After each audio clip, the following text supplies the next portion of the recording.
Welcome back to Scratching the Surface, a horror movie podcast. My name is Justin, aka Money, And my name is Cody, aka Junes. and I want to start off by apologizing if I sound nasally or stuffy. That's because I am. Currently recovering from getting a bug. I don't know what the hell it is, but I apologize in advance. Um, but yeah, Junes, what do we got today? Because this is a big kind of movie, followed up with a couple other ones and one coming out in 2024 as well. Yes, we are talking about today and discussing X, which is directed by Ty West. He has directed The House of the Devil, which I've seen, pretty solid, and The Innkeepers, above average. This is a movie set in Texas in 1979. And I should say this is an A24 film. Obviously, they have a pretty good track record overall. So knowing that going in helps as well. We have a movie here that on a surface level is a nod to the backwoods horror genre or subgenre, I should say. And most notably so, the Texas Chainsaw Massacre. I think the movie that we have here captures the atmospheric traits of those films impeccably well. We will have a great time talking about this today, and we have a direct prequel with the movie Pearl that if you have not seen, definitely try to get that in your watch list. You can watch Pearl first or X first. I don't think it really makes a difference. For me, I watched X first. Obviously, it was the first one released in theaters. And then I think I watched Pearl at home. They're both solid movies. I do recommend them for most people. Some will probably be turned off a little bit by the nudity. Full disclosure, a lot of nudity here. So Yep. if you're going in to watch this, just keep that in the back of your mind. But yeah, that's what we got today, Money. I'm excited to talk about it with you. Yeah, it was a first watch for me. And didn't have any expectations. I like to go into them, especially as a first watch, just open-minded, watching it raw for the first time. And yeah, um, very interesting plot. If you've already seen it, you know what we'll dive into. If you haven't, uh, it's unique. So, very different kind of plot to a horror genre, and what this movie is based around, and how we get introduced to the characters, the plot, and how this movie, uh, wraps itself up in the end, and how now there's a movie Pearl and Maxxine that's coming out in 2024 now with three X's. So I've not seen Pearl and I would love to, and then follow up with that.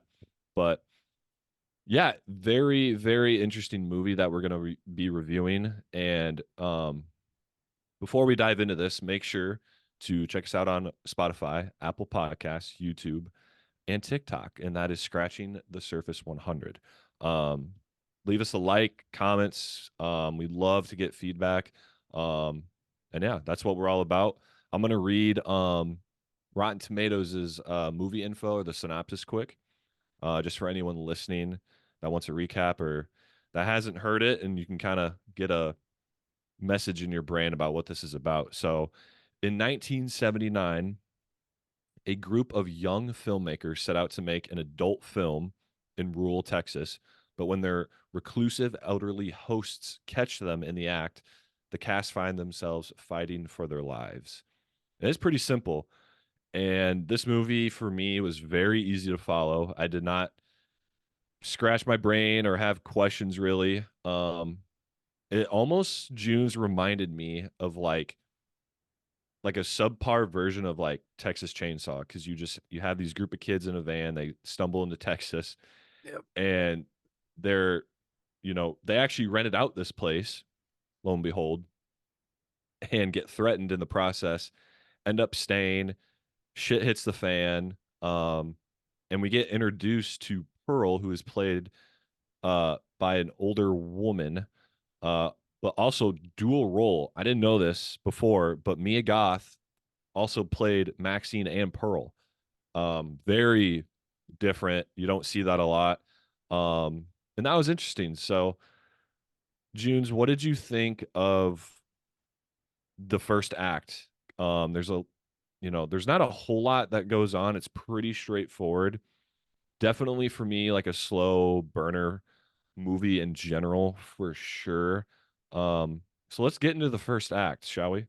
Yeah, yeah, for sure. And to go off of that, I do want to cover the cast because Sure. this is something I did quite enjoy and took away from this is that we have a pretty damn good cast, at least in my opinion. We had rising stars and Mia Goth and Jenna Ortega.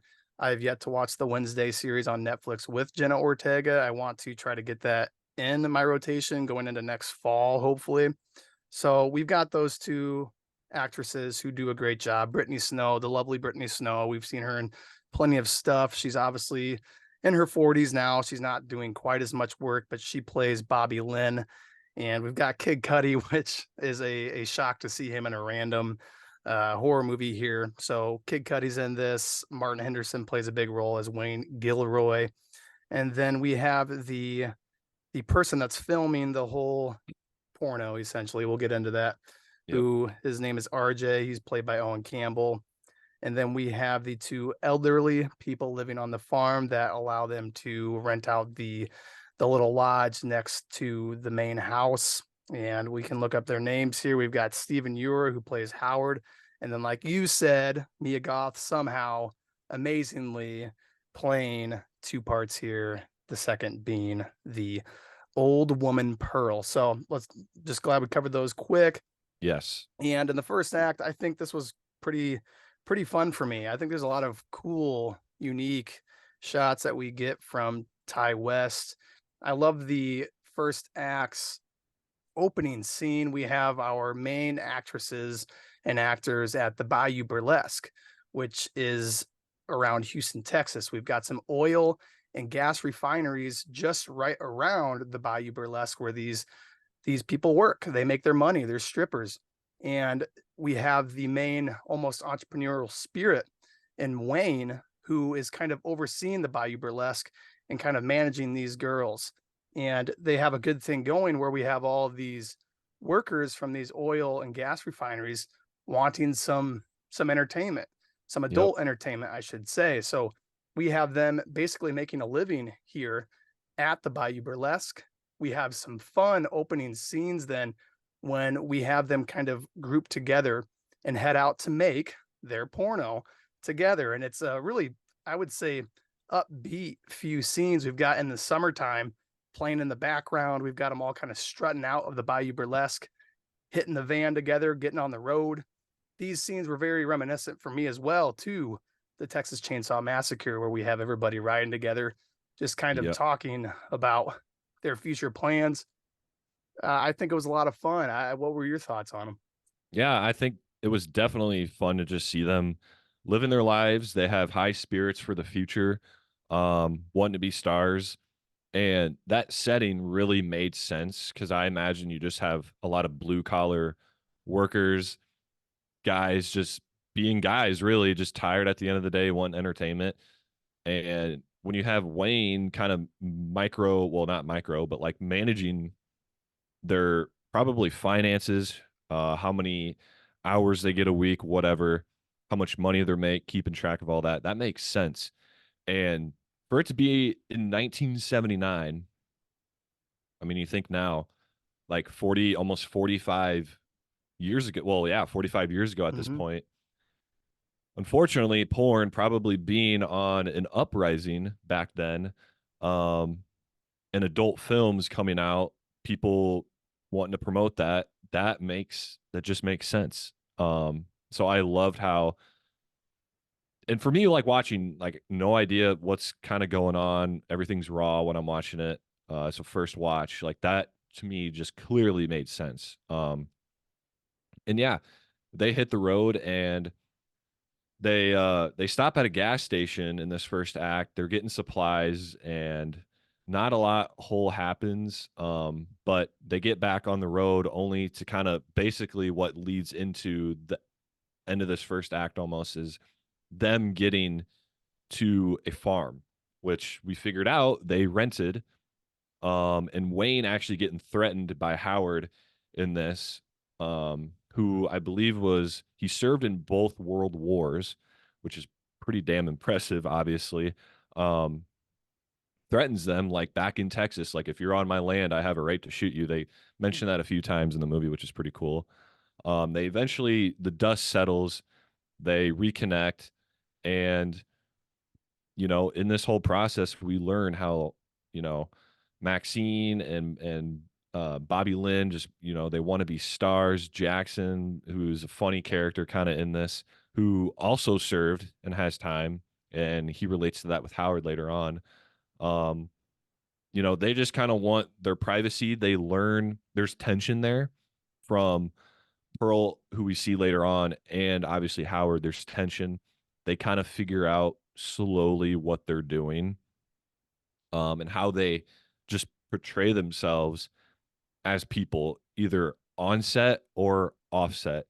And we get a lot of kind of interesting dialogue um, throughout this, but definitely that first act, obviously in every horror movie, you got to learn about the characters, what draws attention to them, what they're about. The first act did a pretty damn good job of that, I think, in the setting we got. Yeah, overall, the setting is pretty solid. I love some of these shots we get in the first act from Ty West. They're almost this extreme long shot where we have our main characters walking through on the farm to their lodging. It almost makes you feel like you're in an isolated, unknown place, and I think it makes us feel what the characters would probably be feeling too. We have at least 2 of those shots, 3 of those shots almost even, and there's another one later on that will cover that is fucking phenomenal. I loved it. It was such a good shot. And I like the part about you talking about getting an idea of everybody's characters and what they all have all been through. I like the part there where Howard asks about the war and he asks that to Wayne, and Wayne says he looks at him, he tells him flat feet. And then I looked up flat feet and Yep. I kind of forgot about the fact that flat feet essentially was one indicator that you weren't fit for war. I don't know if it just gives you bad balance or what, but that was just some funny scenes that you get that I think make it a little bit more enjoyable as a film and for the viewer.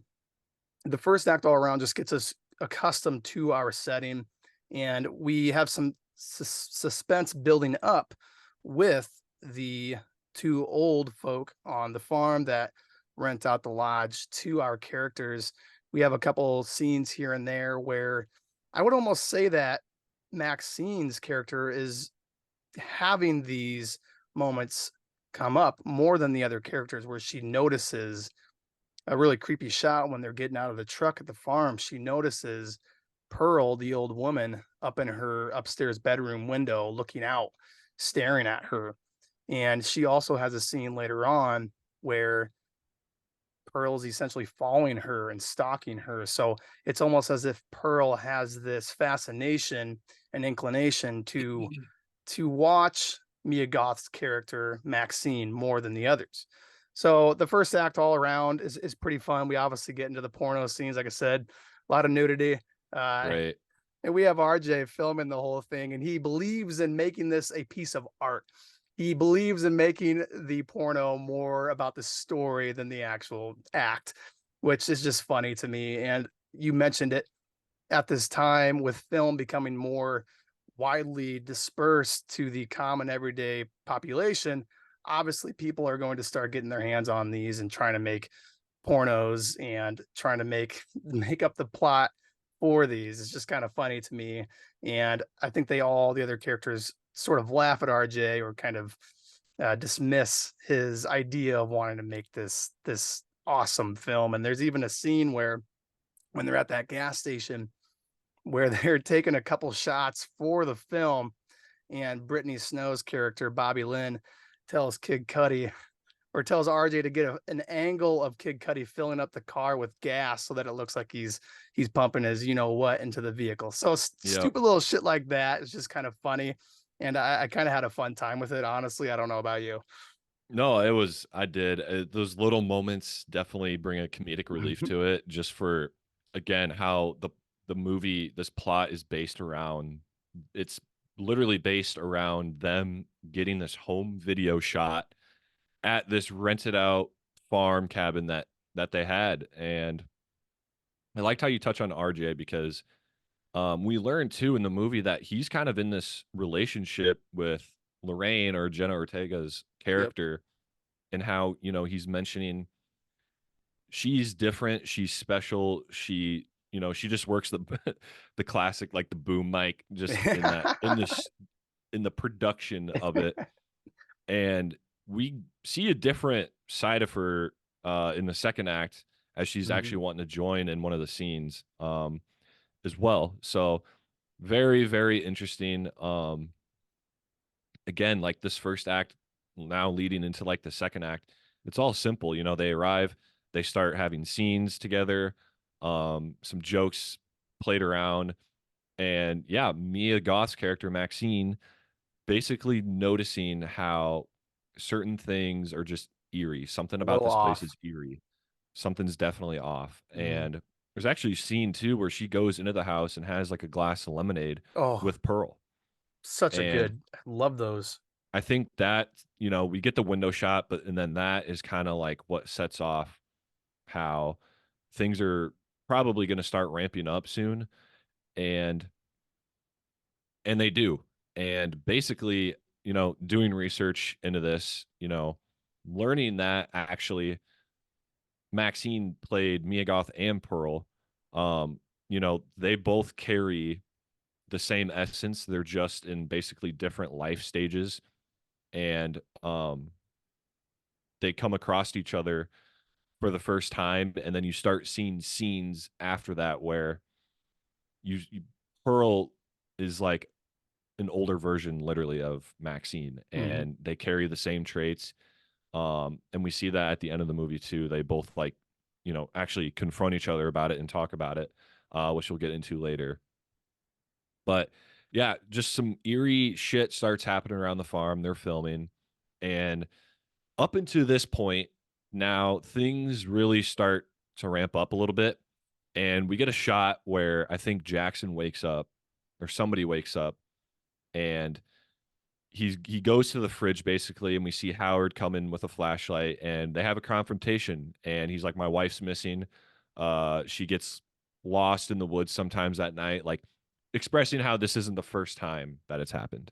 Yeah. Yeah, quote unquote. So, um, Howard's like, you know what, man, as a Marine to Marine, or Jackson, I mean, as a Marine to Marine, says to him, like, hey, Yep. like, I'll help you. He's like, let me get my skivvies on. Okay, And can we talk about that moment there? Okay, yeah, so Howard is it's dark out. Howard is outside the lodge and he's talking about what you were just saying there to Kid Cudi's character Jackson, and Jackson's just standing there full on in the nude, and we just see yeah, this giant we just see the shadow of the outline of it because it's dark and he's standing in the doorway. You just see this outline of this giant schlong, and it's just yeah, the funniest fucking thing. yeah. You see the whole silhouette of him, and then just a huge dick, like in the front door. Like these Uh, guys just do not care. They're obviously comfortable with themselves. And we see a lot of that too. There's even scenes where, like, for instance, Jenna Ortega's character actually, and it's cool because Wayne calls her church mouse because yep. she's just so quiet and like her, like, just doesn't want to be involved in anything. And we see a twist on that, but she actually confronts them like about love and how, you know you have to act a certain way when the tape's rolling, and then offset, everything kind of just goes back to normal. But she like clearly doesn't believe in that. Mhm. And then she actually partakes in one of the scenes, which I thought was very weird. She looks like she's 12 in this movie, but Mhm.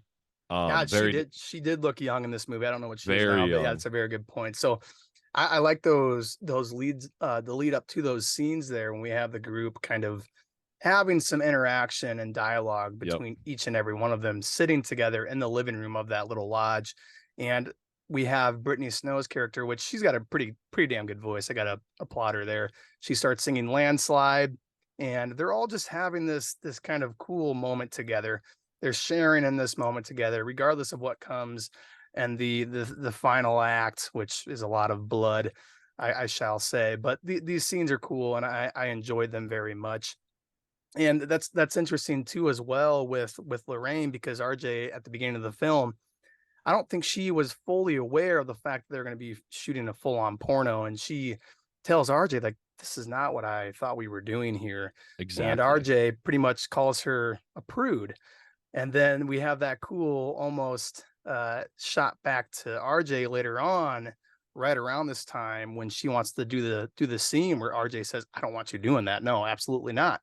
And she looks at him and she says, why you gotta be such a prude, RJ? Yeah. I just thought that was fucking awesome. A little comeback on there because RJ almost becomes so, I would say, dismissive of the whole thing by the time we get halfway in the movie.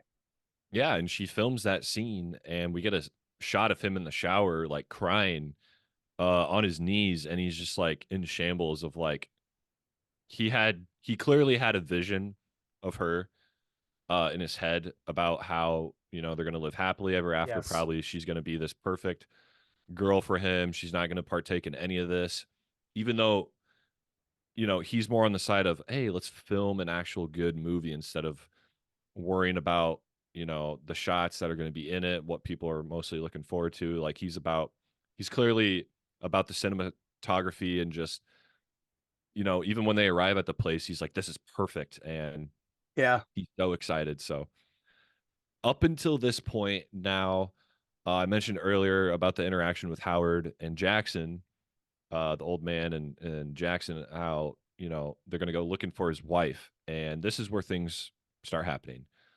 So finally at this point, I don't know, it's probably about an hour in until we start seeing some real action, which I wasn't a fan of, but it is what it is.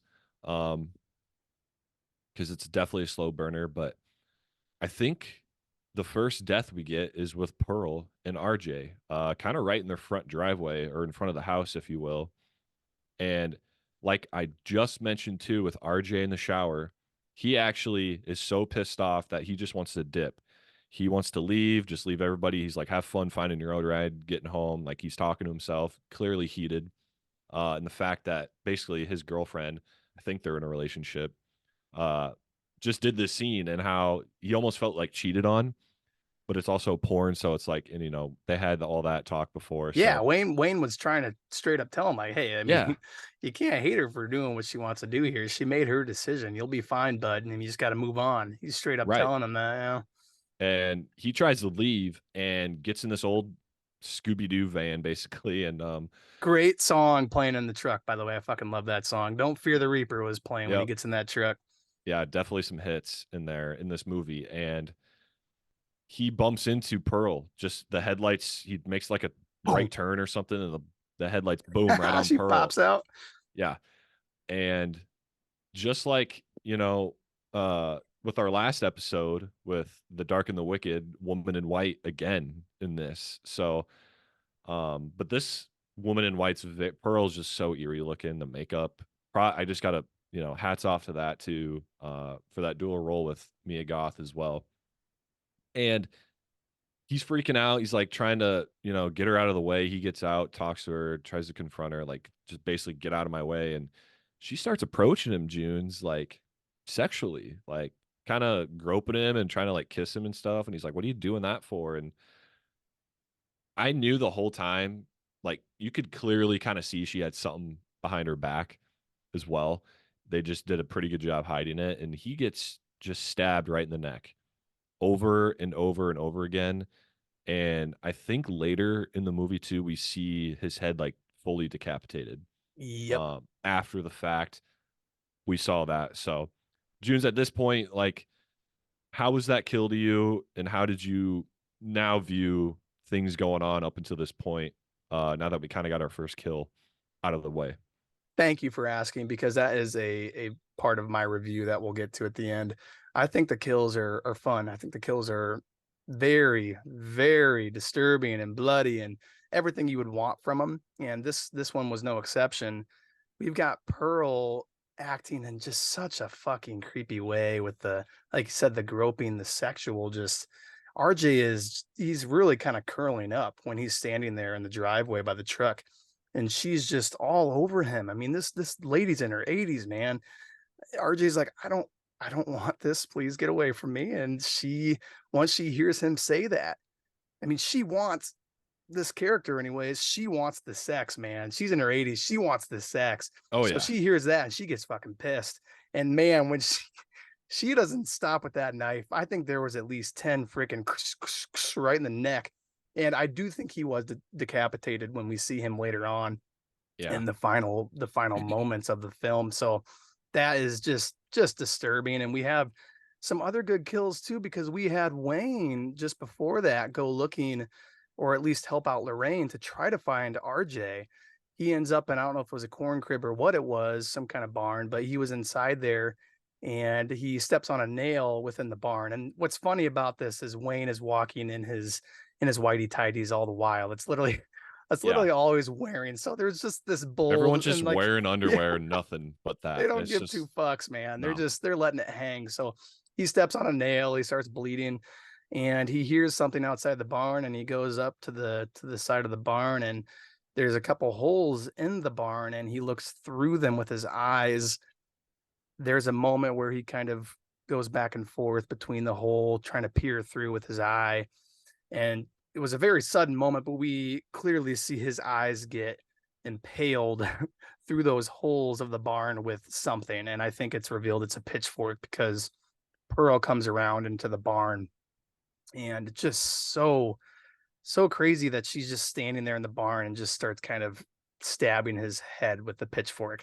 Fucking crazy. I think the Right. kills are awesome. What do you think about what about Jackson's kill here that we have too? Yeah, Jackson, so Jackson's was, I don't know, interesting. He's, we get shots of them in like, this farm is like surrounded by a lake or a river or something. I think it's just a lake, and there's lots of swamp area. There's gators they mention. Because Howard does bring a shotgun, and he's like, "You think you need that?" Or like he's like questioning why do you need a shotgun? He's like, "Well, it's for the gators." So we get some shots of that, and they're out there, and Jackson just sees a flashlight, and he thinks like Howard like fell Felon, yep. in or something and like drowned, because we just see the flashlight sitting on like top of some grass on the water. He jumps in, grabs it, can't find him. Howard spooks him, and he's like, "Oh man, I thought you're dead and whatnot." And they have some interactions, and some dialogue, and Jackson straight up just gets shotgun to the stomach, doesn't he? He gets blown away, man. And I love that Yeah. moment before Yeah. because Just Howard pops out of nowhere. Actually, right. kind of a good jump scare. And Yeah, it was. It was. I mean, he blows him away with that. I don't know if it's a double barrel shotgun or what he had, but he absolutely knocks him back 5, 6, 7, 8 feet. So yes, poor Jackson. He was a badass, and he was kind of talking to Howard how when he was in Vietnam, he was used to, you know, finding landmines and tripwire. So he wasn't worried about it. Yeah. He But did mention that. I like that. Yeah. sure enough, he bites the bullet and he's dead as well. So another pretty solid kill. I think there was some good moments as well with Jenna Ortega's character there playing the rain when she ends up in the house. She is told by Howard to go down in the basement and find a flashlight for him so that he can go out and look for his missing wife. She gets the flashlight from the basement and lo and behold, finds that the door to the basement is now locked by Howard, and she's stuck down there. So it's now obvious to Lorraine that she is stuck here. She's been locked in. The people that are on the farm are not good people, and her life is potentially in danger. And when she goes back down into the basement after finding the door locked, she finds one of the lights to the basement, and she pulls it. She turns it on, and this scene to me was very effective. She turns around and she sees. I'm not going to get too graphic with it, but she sees a body hanging down there, and it looks like it had been hanging down there for some time. So very, very disturbing. She now knows that I could fucking die here tonight. So she's certainly concerned about her own well-being.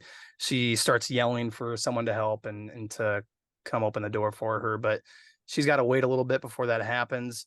We also have, I believe, after that, Mia Goth's character, Maxine, she now knows that these two are out and about up to no good because we had a really good scene before that with Brittany Snow's character too. Let's talk about that death. I think the deaths ultimately were some of the best parts of this film, and Brittany Snow's Bobby Lynn was again no exception. Yeah. Bobby Lynn.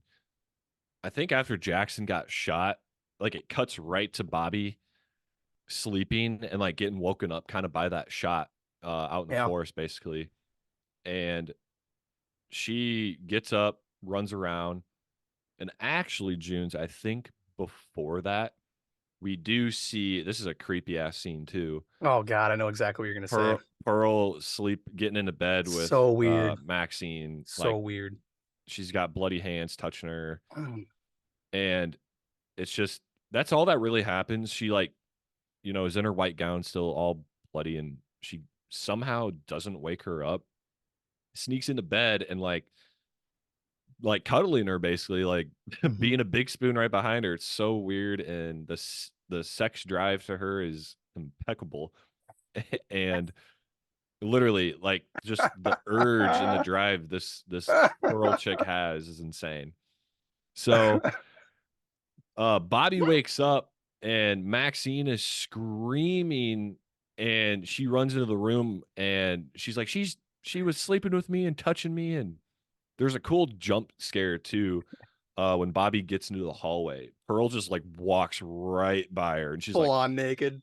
spooked, and she runs to Maxine like, and she's like she was touching me, blah blah blah blah, and so that happens, and Bobby basically finds Pearl out on the dock, and she's like trying to help her. We learn that actually Bobby wanted to actually at some point in her life be a nurse, and she's trying to help her, and Brittany gets, or not Brittany, sorry, that's her real name. Bobby Lynn gets slapped in the face, pushed in the lake, and Pearl basically calls her like a bitch at the end. Mhm. She like finished the sentence she was about to say. I can't remember exactly what it said. And she gets torn up and death rolled literally by a gator in there. And there's a gator scene too hinted earlier when Maxine was swimming, Mhm. one Oh god. chasing her right up to the Please dock. That let's was talk about that scene that too. was That was great. spooky. That was a great That was spooky. scene. We have earlier on, we failed to mention it, but that's okay. This scene when we have Maxine going out to that lake or that pond, and she goes for a little swim, Yep. and the rest of the characters are a little busy with their porno. She's catching a breather. So she goes out for this swim, and we have this awesome bird eye view of the lake or pond, and of Maxine basically just kind of waiting and kind of swimming in the water. And she decides to swim back to the dock. She probably a good 20, 30, 40 feet out. She starts swimming back to the dock, and we see this gator start kind of coming into the scene of this bird's eye view, just stalking Maxine all the while. Yep. She gets out alive, luckily. Divine intervention, which we'll talk about a little bit later, but those are really, really cool moments. So I'm glad that we got back to that. But yes, the kill for Bobby Lynn was exceptional. Blood everywhere. Yep. You didn't see anything specifically. It was dark. The water was dark, but I thought that was awesome. And then there was something that I did notice earlier on at the Bayou Burlesque.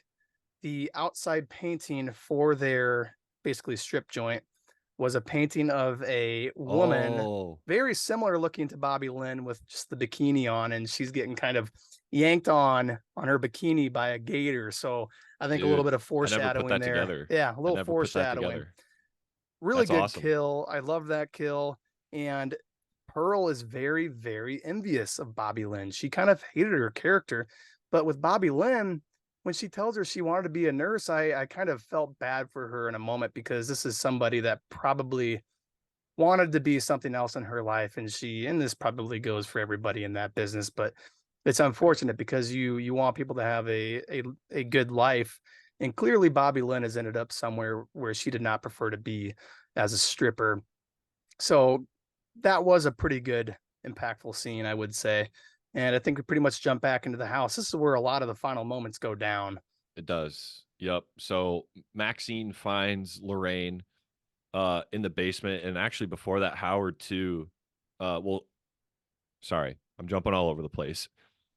Lorraine gets an axe, and that's like actually in like one of the movie posters too. Is that axe, and she axes the door, gets a hole open, and tries to unlock the door she's locked in, the room she's locked into, and Howard smashes her hand, like breaks her wrist, cuts up her fingers a little bit, like pretty brunt scene, and Maxine finds her, and Lorraine's just like pissed off at her, basically blaming how all this is her fault. Like they're not even like reconnecting and like trying to survive together, which I thought was interesting too.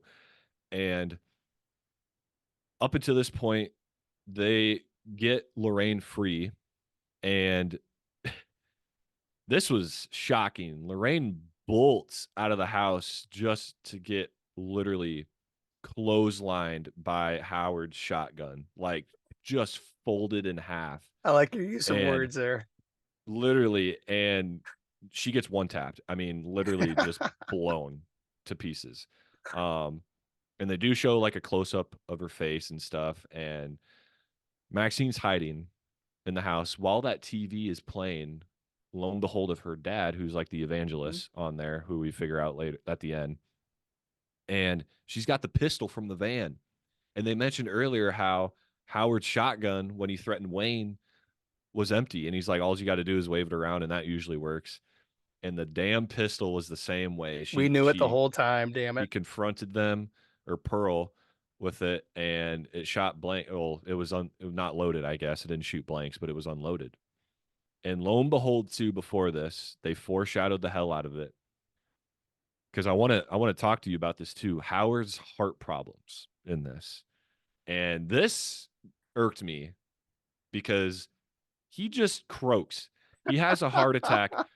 Lorraine must have barely just been alive or something, because she like gurgles on her blood, like Yeah, she gurgled a little obviously, bit. probably getting shot in the neck and face. That Uh, would hurt a little I bit, thought, yes. yeah, she like that. I had my captions on in the movie, and it said like gurgle or something, and she like probably died right then if she wasn't dead already. But it like spooked Howard, and he had a heart attack, and you almost felt bad for him and Pearl, because Maxine had him at gunpoint, and she fires, and click, click, click, it's empty. Mhm. And so what did you think of that scene? Because now, like, we're tying into the end here. We're getting all these main characters with standoffs and stuff, and lots of deaths at this point. But like Howard's death, dude, that is it's such a bad way, I feel like, for him to go out. But they did foreshadow it, so somehow I knew they were probably going to use that. I'm very glad you bring that up. Pearl is a very messed up character. Once you do watch that movie Money, you'll just it further explains just how wonky she is in the head, and Howard actually ends up being a pretty loyal husband Oh yeah, because that they is her mentioned true that. husband, and the fact that he's at least in the prequel, he is not displayed to be as messed up. And the fact that he has stuck around with her all these years is beyond me. He's had a hard time, obviously, with his heart and being old and being able to have sex. And I think Pearl almost gets this built up tension that she is just upset that she can't have sex. She wants to have sex. This 80-year-old woman wants to have sex, but her husband can't get it because if he does, he'll die from it. So that Insane, I but think yeah. just goes to show that when they actually have sex in this movie, a very gross scene, I mean, obviously the whole interaction with the rain getting shot was probably a spike to his heart, but I think also they did have sex that night and he died as they kind of thought he would. So unfortunate, definitely unfortunate. And you actually do hear them pleading to Maxine to help them out and Pearl Yep. especially. So yes, you want to feel bad for him, but at the same time, Maxine's thinking, fuck these guys. And she basically tells them off. She ends up, like you said, with the gun having blanks, it's not loaded. And I believe here we have Pearl grab the shotgun. And this is actually kind of funny.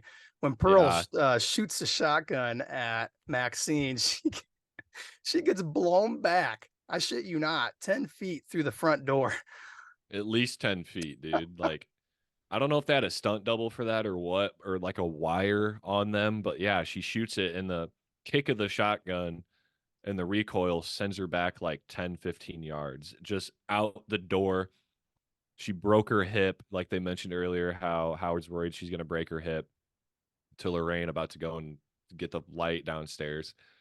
insane, like insane. I'm like, okay, that's funny, but like, okay, like that's pretty unrealistic, but I don't know. And Maxine is just rogue at this point, and she basically offs her, gets in the van, and in spite of her and how pissed she is at Pearl and what everything has happened, I don't even think Maxine knows that her other friends are dead at this Yeah. point either. She's just trying to get out alive. She doesn't She care at this just point. Yeah. she runs Pearl over, Oh, it was so and good. brutal scene. Yeah, they show it and puts it in reverse, runs her over, puts it back in drive, runs it over again, Oh. and out on the county road she is, and that's basically how this movie ends. Hmm.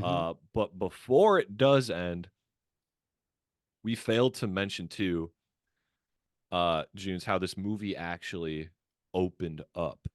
And that's the house with the sheriff, a couple other, police officers.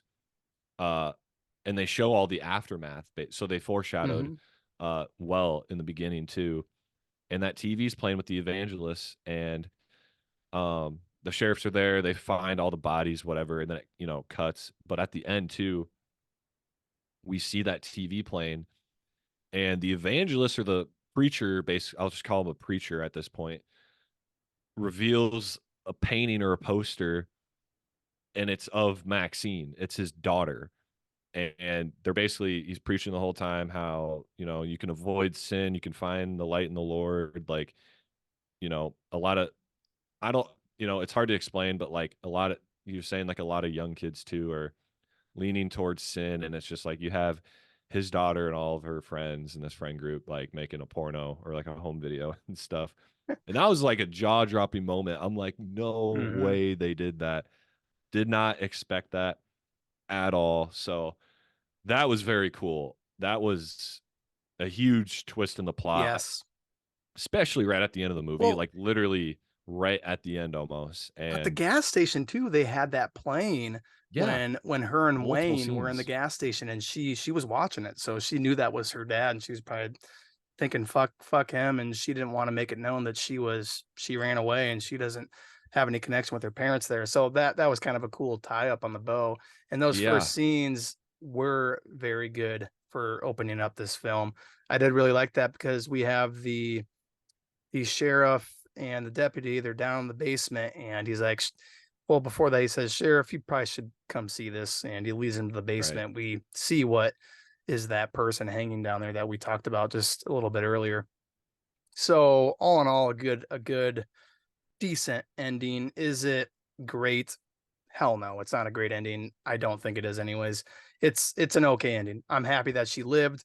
We have two almost doppelganger characters in terms of the way they think and the way they want to be famous and they want to be a star.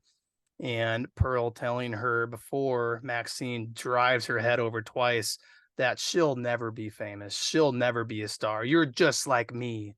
Whereas Maxine is, I think, willing to change, and I think will end up on a better future, on a better road than what Pearl had. But that remains to be seen, and that's why we have that upcoming film with Maxine that you were talking about earlier on that I'm quite excited about, and I hope they do a good job with. Yeah, yeah. Um, and there's a quote too from an article I'm going to read, and I kind of hinted at it earlier, but because the plot revolves around Pearl seeing how she was as Maxine's like a younger version of herself. So it quotes like they're kind of having an interview with Ty West, and Mia says like we spoke at length about the fact that they're very much the same woman, Pearl and Maxine. They carry the same essence, they're just at different life stages and the product of different circumstances and life choices Yes. ultimately, but their spirit is the same. Hmm. So it's just weird seeing the makeup on Pearl and like the things she does. It's just so different. It's unique, but it's so different. Hmm. You know, with this type of movie that it is. So June's, I think it's about time we get into ratings. Hmm. And I'll read Rotten Tomatoes. We will both give our scores. And again, for anyone listening, my favorite part about this is the end here where we do give our scores. I do not know June's score. He does not know my score. And I found this out today with Rotten Tomatoes that it has an audience score of 75%. Mm. So I think that's pretty reasonable. Again, it's such a unique movie though. Like it's so the ratings could be all over the place, but it has a 94% critic Get score. out of here. See, that kind of pisses me off. 94. That kind of pisses me It off. pisses me off too. It No. does. Just because it's I don't a stylish movie with good marketing and big actresses and actor names, I don't care, man. That's not worth a 94. I do not understand the philosophy behind a critic's mind. That man, I looked that up and I'm like, you're shitting me. 94. And I think, dude, last episode too, The Dark and the Wicked had a 91 or something. No, no, that's what makes me mad, Money, is there are so many I think movies that are all-time greats that are lucky enough to get a 95. So, a how 90 is that something possible? in general. Like, Yeah. yeah. So insane. I'm gonna actually after this read some of the critics' comments and stuff, but insane. Um, but yeah, we can get into our own ratings. Mhm. Um, I can go first this time, but Let's hear it. to me, obviously this movie, it was okay for me. At the end of the day, it was just okay. Not something I would, probably rewatch often. And would I recommend it to someone? At the end of the day, I would probably have to go with no, just for the Mm, style of it.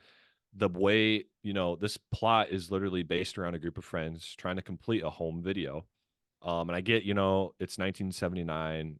Kids are doing this. Production is booming with yeah. this at this point. That's just how it was. Those are the facts.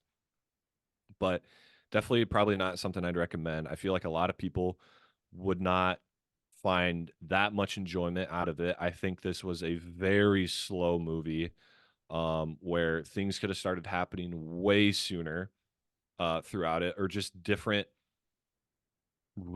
different avenues of just how they could have twisted in things to start ramping up the movie. Because it's literally group of friends, they get to a house, some eerie things start happening, and they get picked off one by one by this old couple, the hosts of the farm. And just I will say the acting was very good.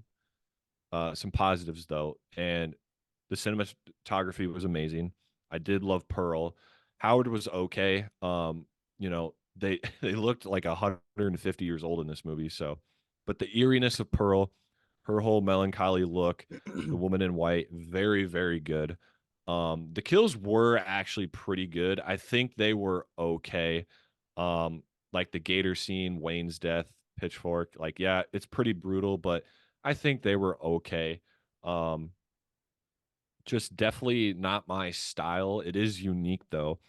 And it falls under its own category, I think. But just yeah, I think it's also it's pretty damn predictable too at times. It's just, they do a lot of foreshadowing. It's not my style. Um, and it was just okay. It was okay. And with that, I will give X a rating of 6.2. Yeah. Okay. 6.2 is Okay. mine. Going back to like even last episode, The Dark and the Wicked, I think I gave that a low 7. Yeah. This for me definitely falls below that for Mhm. sure. Um, being in a 6 category, it's okay. It's pretty damn average. The things that kind of bump it up for me are the kills. Like I said, they're pretty good, but kind of mid. And it's just a slow movie. It's just not like my entire taste. I have not seen Pearl, Yeah. and if it's anything like this, or could have a similar rating, if it's different, has more of an upbeat kind of vibe to it, pace, all that stuff, it probably will Mhm. get a higher rating. I did love the acting in this. I freaking love That the was yeah. characters. So some brownie points towards that, but that's my rating, dude. And it was just kind of mediocre, just slow. It's just, that's my whole take on it. It was okay. So I'm curious to see what you have to say because, seeing a 94 critic score is insane. I'm curious what your thoughts were, and the choices you made in your head to, give your score what it is. So I'm definitely curious, Junes. A 6.2 is very, very respectable here. I think when X came out, it was just popular. It's stylish. It's kind And of it a had feast for the Jenna eyes to Jenna see. Yeah. Ortega, like that's probably gonna boost it. Like, but for me, Yes. it's like no, no. Just the poster art alone is enough to get people into the theater. But the fact that we have critics going with a 94%, and if the critics say the reason they went with a 94 or whatever it was because of the underlying message, no. That should not bolster this to a 94. I'm sorry, that's just my opinion. But I will give my review nonetheless because I want my voice to be heard too. Just like Maxine, she Yep. wants to be famous. Okay, anyway, so my review here, I'm excited to give it. Look, X is fresh, it's appealing, and it's energized from the jump. We have a few rising stars in Mia Goth and Jenna Ortega. Those two actresses alone just bring interest to the film and make it more watchable. They do a great job. Although I will say Jenna Ortega didn't get as many scenes and opportunities to do that. Clearly, she's a very talented woman. Ty West, as a director, I think he does a fine job overall, at least cohesive plot wise. He does a fine job. Is he groundbreaking? Absolutely not. He engineers some fun and bold tactics, such as the use of the extreme long shots, which I thought were really cool. There was like three of them. We had the bird's eye view of Maxine in the pond. We had the one of our characters walking to the lodge early on with the overall entire landscape of the farm.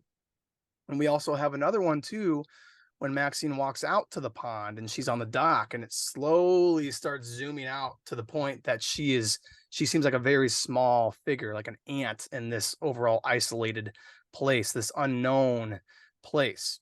So that I think instilled an almost false sense of trust in his direction for the remainder of the movie, personally.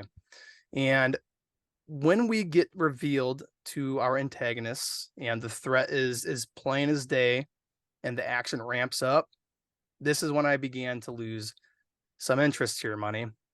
I think that there was some really just outright weird moments. We went from creepy with our antagonists to weird. And when it becomes weird, I just don't value the film like I would for other ones that go more so for the actually scary, deep, scary stuff that really hits me different, strikes home. This one just didn't strike home for me.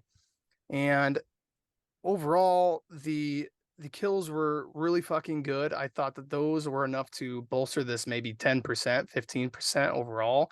We have a lot of fun ones, a lot of gore. And I do think that the message overall is effectively disturbing. I mean, regarding sex, beauty, and youth, which is further explored in the prequel Pearl. So I do ultimately, and I disagree a little bit with you, I ultimately recommend it, but I'm not, this is a 6.6 for me. I'm going to 6.6. Oh, It's not over a 7. pretty damn I close. recommend it, but I don't hold this in the same light as a lot of the better films in the genre for me. So that's my ultimate rating here. We got a 6.6 and money a 6.2. We are in the ballpark though. Again, dude, Yeah. it's crazy.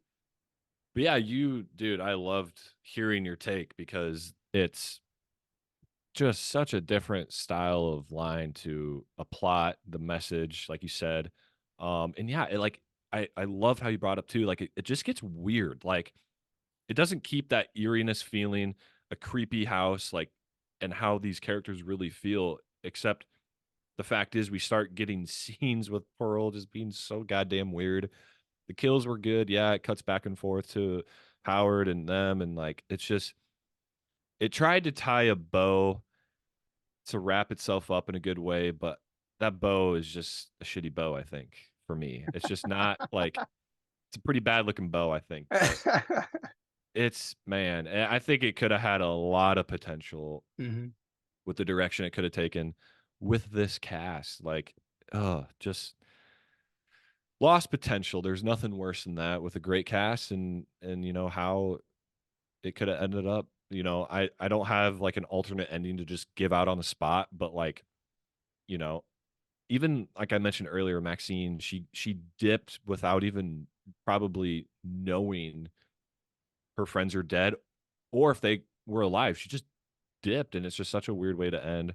Um but yeah, I think that about sums it up, Junes. What do you say? Anything else? Last second comments? Just Yeah, I recommend it. I just don't think that it's worth over a 70. Just because it's exactly. appealing to look at and easy on the eyes does not mean that this is a groundbreaking horror film. I think it has a good nod to the genre here, the subgenre, and I think it pays homage very well to the Texas Chainsaw Massacre. But no, Yeah, the Texas Chainsaw Massacre, I would have to give it an official rating. My initial thoughts are like an 8 for that movie at least. This just does not do that. It's not that high for me. So overall, I think it's worth a watch. Do I think that it's going to change your life for horror movie going? Absolutely not. absolutely not. But I loved scratching the surface with X. Again, it came out in 2022, and I liked how, you know, we discussed this. It's definitely a unique movie in its own category. Uh Getting off the rails a little bit with diving into other things. I loved it. So again, thank you guys for listening. And again, I apologize. I sound like shit, but we will have another episode out soon. Stay tuned. And Junes, it's always been a pleasure, man. Yes, sir. Always.